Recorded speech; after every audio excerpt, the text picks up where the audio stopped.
नमस्कार, मैं हूँ शिवानी पांडे और आप देख रहे हैं 4 PM। दोस्तों, बिहार की राजनीति में इन दिनों एक ऐसा ड्रामा चल रहा है जो फिल्मी स्क्रिप्ट से कम नहीं लग रहा है। एक तरफ विजय कुमार सिन्हा ने 41 सीओ को सस्पेंड किया तो वहीं दूसरी तरफ भाजपा ने विजय कुमार सिन्हा को ही सस्पेंड कर दिया है। सम्राट चौधरी को नीतीश कुमार के बाद बिहार के मुख्यमंत्री की कुर्सी तो मिल गई, लेकिन सरकार बनने के बाद छाती पर बुलडोजर चलाने की धमकी देने वाले विजय सिन्हा से उनकी कुर्सी छीन ली गई और गुजरात लॉबी ने ही विजय सिन्हा के घमंड को चूर चूर कर दिया। तो आखिर क्यों विजय सिन्हा की बेइज्जती करते हुए उनसे पद छीना गया? कैसे विजय सिन्हा की अब तक की सबसे बड़ी फजीहत हुई है और अब विजय सिन्हा का राजनीतिक भविष्य नीतीश कुमार की तरह खत्म होने की कगार पर कैसे पहुंच गई, आपको बताएंगे। लेकिन उससे पहले बात विजय सिन्हा की घमंड की करते हैं, जिससे उनके भविष्य की बर्बादी हो रही है। दोस्तों, ये बात किसी से छिपी नहीं है कि जब से विजय सिन्हा को राजस्व एवं भूमि सुधार विभाग की जिम्मेदारी मिली, तब से उनके अपने ही विभाग के अधिकारियों से तनाव बना हुआ है। कभी अधिकारी हड़ताल पर चले जाते हैं तो कभी विजय सिन्हा खुलकर उनकी आलोचना करते हुए दिखाई देते हैं। मीटिंग में मुंह पर ही अधिकारियों को धमकाने लग जाते हैं। विजय सिन्हा कहते हैं कि हम भूमाफिया को खत्म करने की कोशिश कर रहे हैं, लेकिन अधिकारी ढिलाई बरत रहे हैं। धमकी देते हुए भूमाफिया या भूमि विवादों में लापरवाही करने वालों को कीमत चुकानी पड़ेगी, ये बात कहते हैं। जबकि अधिकारी पलटवार करते हुए कहते हैं कि वो अपनी जिम्मेदारी ईमानदारी से निभा रहे हैं, लेकिन फिर भी उन पर सख्ती की जा रही है। कुछ दिनों पहले नगर विकास विभाग में 2 अधिकारियों को सस्पेंड किया गया था और अब हाल ही में 41 सीओ को सस्पेंड कर दिया गया है, जो 9 मार्च से हड़ताल पर थे। ऐसा तब हुआ है जब बिहार में सम्राट चौधरी ने भाजपा के पहले मुख्यमंत्री के तौर पर शपथ ली है। दोस्तों, कुछ लोग तो कह रहे हैं कि विभाग के अंदर ही जिस तरह से अधिकारियों से लगातार विजय कुमार सिन्हा की टकराव की खबरें सामने आ रही थी, इन्हीं सब घटनाओं को देखकर उनको भाजपा आलाकमान बड़ी जिम्मेदारी देने में हिचकिचा रही है। जबकि देखिए सम्राट चौधरी को कहां से कहां तक पहुंचा दिया।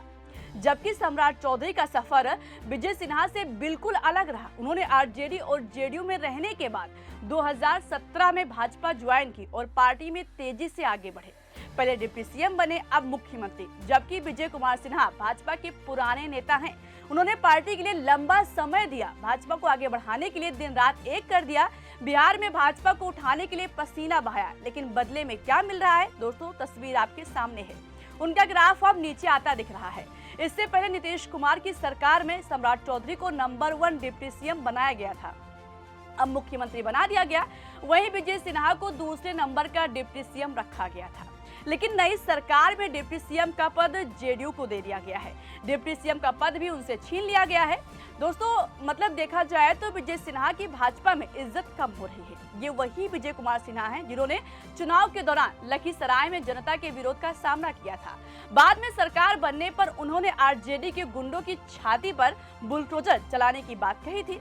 इनको सत्ता का घमंड इतना था, लेकिन कहते हैं ना कि घमंड ही इंसान को बर्बाद कर देता है। अफसोस, सरकार तो बन गई, लेकिन बेचारे विजय सिन्हा 5 महीने के लिए ही डिप्टी सीएम बन पाए। अब उनसे डिप्टी सीएम का पद भी छीन लिया गया है। दोस्तों, विजय कुमार सिन्हा कहते थे कि अटल बिहारी वाजपेयी को सच्ची श्रद्धांजलि तब मिलेगी जब बिहार में भाजपा का अपना मुख्यमंत्री बनेगा। आज देखिए, भाजपा की तरफ से सम्राट चौधरी बन गए, लेकिन बीच में विजय सिन्हा को अपनी कुर्सी गंवानी पड़ गई। कल के आए हुए भाजपा में सम्राट चौधरी का प्रमोशन हो रहा है और विजय सिन्हा का डिमोशन हो रहा है। कुछ भाजपा कार्यकर्ता विजय सिन्हा को दोस्तों मुख्यमंत्री बनाए जाने की उम्मीद पाले हुए थे, मगर देखिए भाजपा ने विजय सिन्हा के मुंह से सम्राट चौधरी के नाम का ऐलान करा दिया।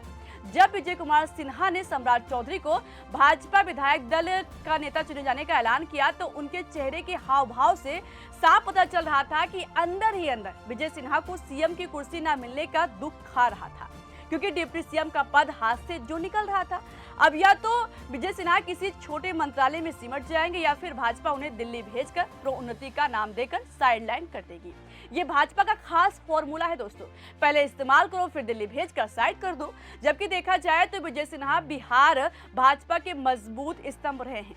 भूमिहार समुदाय में उनकी पकड़ अच्छी है, स्पीकर भी रह चुके हैं और कई बार मंत्री भी बने, लेकिन भाजपा का फोकस अब सम्राट चौधरी पर है। दोस्तों, आज सत्ता की आंखों में आंख डालकर पत्रकारिता करना मुश्किल हो गया है।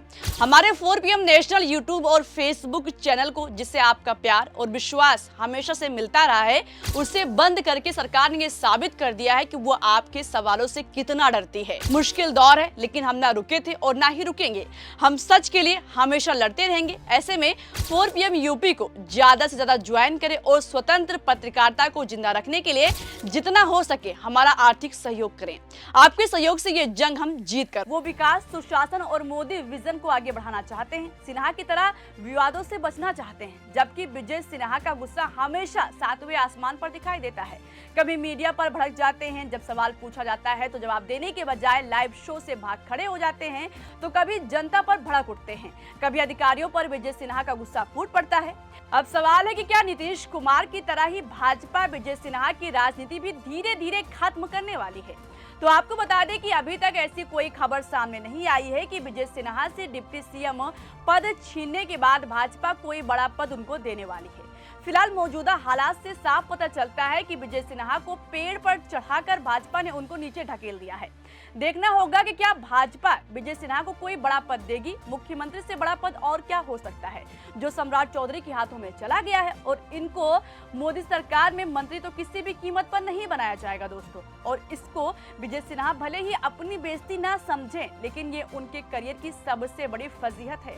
सम्राट चौधरी को मुख्यमंत्री बनाने के लिए भाजपा आलाकमान ने विजय सिन्हा से डिप्टी सीएम की कुर्सी छीन ली है। यानी सम्राट चौधरी को तो कुर्सी मिल गई, लेकिन निपट विजय सिन्हा गए। खैर, देखना होगा कि विजय सिन्हा के राजनीतिक भविष्य के साथ भाजपा क्या करेगी, क्या फैसला लेगी, या फिर यहीं से विजय सिन्हा की राजनीति धीरे धीरे खत्म होने वाली है।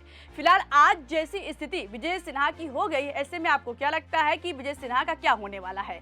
अपनी राय कमेंट बॉक्स में हमें जरूर बताइएगा। वीडियो को लाइक कीजिएगा, शेयर कीजिएगा। बने रहिए 4 PM के साथ। नमस्कार।